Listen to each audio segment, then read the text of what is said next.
हाय नमस्कार. मी नीलम स्वागत करते तुमचे आपल्या चॅनलवरती. तर या व्हिडिओमध्ये मी तुम्हाला स्किन संदर्भात असलेला हा व्हिडिओ आहे. तर या व्हिडिओमध्ये मी तुम्हाला आपल्या चेहऱ्यावरती पिंपल्स येतात. तर तुम्ही आता माझा चेहरा पाहताय, तो खूप जास्त क्लिअर झालाय. तर माझ्याही चेहऱ्यावरती काही पिंपल्स आले होते अगोदर. त्याची काही कारणं आणि पिंपल्स का येतात त्याची कारणं, पिंपल्स येऊच नये म्हणून आपण कोणती काळजी घ्यायची हेच मी तुम्हाला या व्हिडिओमध्ये सांगणार आहे. त्यासाठी व्हिडिओ संपूर्ण पहा. व्हिडिओ आवडला तर लाईक करा. चला तर मग सुरू करूयात. तर पिंपल्स येण्याची पहिल्यांदा कारणं तुम्ही समजून घ्या. पिंपल्स चेहऱ्यावरती का येतात? पहिलं म्हणजे आपलं डिहायड्रेशन होतं. आपण जास्त पाणी पित नाही. हे एक पहिलं कारण आहे पिंपल्स येण्याचं. पाणी हे जास्त पिलं पाहिजे. हे पहिलं कारण. सेकंड म्हणजे आपल्या चेहऱ्यावरती ऑइल असतं. ऑइली स्किनवरती पण जास्त पिंपल्स येतात. म्हणजे एक्सेस प्रमाणात ऑइल.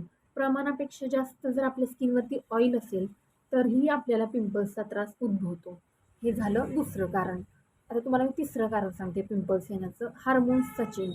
जर आपल्या शरीरामध्ये काही हार्मोन्सचे चेंजेस होत असतील, तर आपल्याला चेहऱ्यावरती पिंपल्स येतात. आपलं तिसरं कारण, त्यामुळे पण आपल्या चेहऱ्यावरती पिंपल्स येतात. चौथं कारण मी तुम्हाला सांगते आता पिंपल्स येण्याचं. आपल्या शरीरामध्ये हीट निर्माण होते आणि ती हीट बाहेर पडली जात नाही. ती पिंपल्सद्वारे बाहेर पडते. त्यामुळे पण आपल्या चेहऱ्यावरती पिंपल्स येतात. हे एक चौथं कारण झालं. आणि एक तुम्हाला सांगते पाचवं कारण, आपल्या केसांमध्ये कोंडा, त्यामुळे पण आपल्या चेहऱ्यावरती पिंपल्स येतात. तर माझ्या चेहऱ्यावरती कधी पिंपल्स आले होते तुम्हाला मी सांगते. ज्यावेळी माझे हार्मोन्स चेंज, म्हणजे ज्यावेळी माझी प्रेग्नेन्सी नंतरचा जो काळ होता ना, त्या टायमिंगमध्ये पण माझ्या चेहऱ्यावरती पिंपल्स आले होते. प्रेग्नेन्सीमध्ये प्रत्येकाचे हार्मोन्स चेंज होत असतात, त्यामुळे तर ते थोडेफार आले होते. पण ते मी रिकवर केले.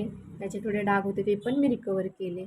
तर हे पिंपल्स येण्याची कारणं आहेत. आणि जो आपल्या केसामध्ये जो कोंडा असतो ना, तो जर कोंडा आपला बाहेर म्हणजे चेहऱ्यावरती पडला, गालांवरती पडला, कपाळावरती पडला. बघा ज्यांना ज्यांना काही कपाळावरती या ठिकाणी ना पिंपल्स असतात, छोटे छोटे पिंपल्स असतात, बारीक बारीक या भागात असतात, या भागात असतात, कपाळावरती असतात. ते पिंपल्स म्हणजे असे लाल नसतात, छोटे पिंपल्स असतात, बारीक छोटेसे.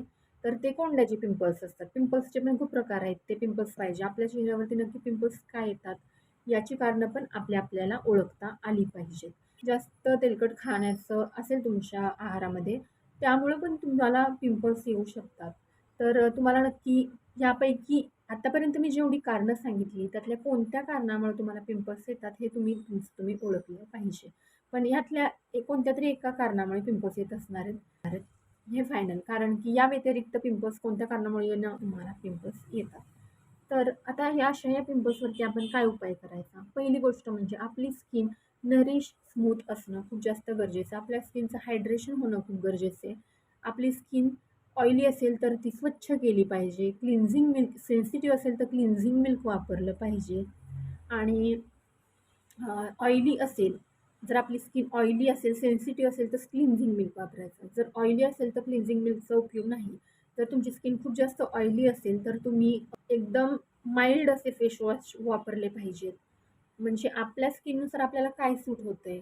आपण चेहऱ्यावरती पिंपल्स येत असतील तर ते काय येतात. जर कोंड्याचे पिंपल्स असेल तर तुम्ही चेहऱ्यावरती काहीच उपयोग नाही ना, ट्रीटमेंट घेऊन किंवा चेहऱ्यावरचे पिंपल्ससाठी काय उपाय करून उपयोग नाही. त्यासाठी तुम्ही तुमच्या कोंड्यावरतीच उपाय केला पाहिजे. त्यासाठी तुम्ही स्पा वगैरे अशा अनेक प्रकारचे कोंड्याचे म्हणजे डॅन्ड्रफचे अँटी डॅन्ड्रफ ट्रीटमेंट आहेत, त्या घेतल्या पाहिजेत.